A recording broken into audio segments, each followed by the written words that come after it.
ఇప్పుడు వచ్చే అమ్మాయిలు లైఫ్ లో ఏదో ఒక సాధిందాం అనే వచ్చి హాస్టల్స్ లో చాలా కష్టాలు పడుతుంటారు. అలాంటి అమ్మాయిలకి మీరు స్ట్రాంగ్ గా వాళ్ళు అనుకున్నది అంతా సాధించాలి అంటే మీరు ఏం చెప్తారు? నేను ఒకటే చెప్తాను, మిమ్మల్ని మీరు నమ్మండి. మీరు అనుకున్నది అనుకున్నట్టే జరుగుతుంది. దానికోసం మనం ఏం చేయకుండా అది జరగాలి అంటే అది అవ్వదు. మనం కొంచెం హార్డ్ వర్క్ చేయాలి. అనుకోండి, గట్టిగా నమ్మండి, ఖచ్చితంగా జరుగుతుంది. మీరు అనుకున్నది లేట్గా అయినా జరుగుతుంది. నా లైఫ్ నేను ఒకప్పుడు మేనిఫెస్ట్ చేసిన లైఫ్, నేను ఇలా ఉండాలి, నేను ఇలా చేయాలి అని లేట్గానే అయ్యింది, కానీ అయ్యింది. ఆ హోప్ అనేది వదిలేకండి. పాపం అమ్మాయిలు ఇంత కష్టపడతారు హాస్టల్లో ఉండి అని ఇప్పుడు బయట ఉన్న సొసైటీకి చాలా కష్టం. ఏవో అటాక్స్ జరుగుతుంటాయి. హాస్టల్స్ లో కూడా ఈ మధ్య అటాక్స్ జరుగుతున్నాయి. హాస్టల్స్ లో కూడా ఉన్నాయా? బెంగళూరులో మొన్న రీసెంట్ గా జరిగింది. ఒక అమ్మాయిని చంపేశాడు ఒక అబ్బాయి వెళ్ళి.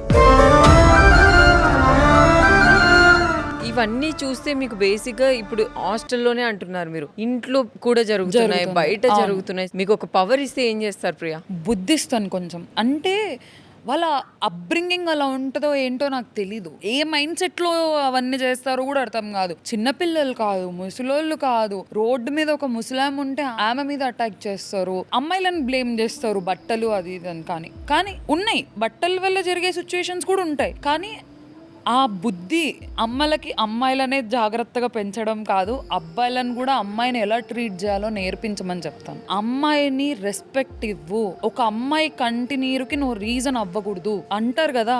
అమ్మాయి కంటి నీరు చాలా పవర్ అంటారు, అది నమ్ముతారు? చాలా పవర్ఫుల్. మన ఏన్షియన్ పీరియడ్ లో కానీ మన అమ్మమ్మ వాళ్ళు అని చెప్తారు, లక్ష్మీదేవి అంటారు. ఏ అమ్మాయిని తిట్టకండి రా అని అంటారు. ఎందుకురా ఏడిపిస్తున్నావు అని అంటారు, ఊరికే అనరు. ఖచ్చితంగా పవర్ ఉంటుంది. ఒక అమ్మాయి ఏడ్చింది నీ వల్ల అంటే నువ్వు ఖచ్చితంగా అనుభవిస్తావు, అంతే. ఈ అప్బ్రింగింగ్ అనేది చిన్నప్పటి నుంచి ఉండాలి. అది అమ్మ వాళ్ళే పెంచాలి. ఇది మరి అక్కలతో చెల్లెలతో పెరిగిన అబ్బాయిలు మోస్ట్లీ ఇలా ఉండరు, ఎందుకంటే వాళ్ళ అమ్మాయిలతో పెరిగింటారు, వాళ్ళకి తెలుసు. కానీ అమ్మలో అబ్బాయిలకు కూడా అమ్మాయిని ఇలా చెయ్యకు, అమ్మాయిని ఇలా చూడకు, తను కూడా నాలాగే అక్కలాగే అని చెప్పి చిన్నప్పటి నుంచి పెంచాలి. అబ్బాయిలకు ఆ ఫ్రీడమ్ ఇచ్చేయకూడదు, ఏదన్నా చేయని చెప్పి. ఆ పెంపకంలోనే ఉంటుంది.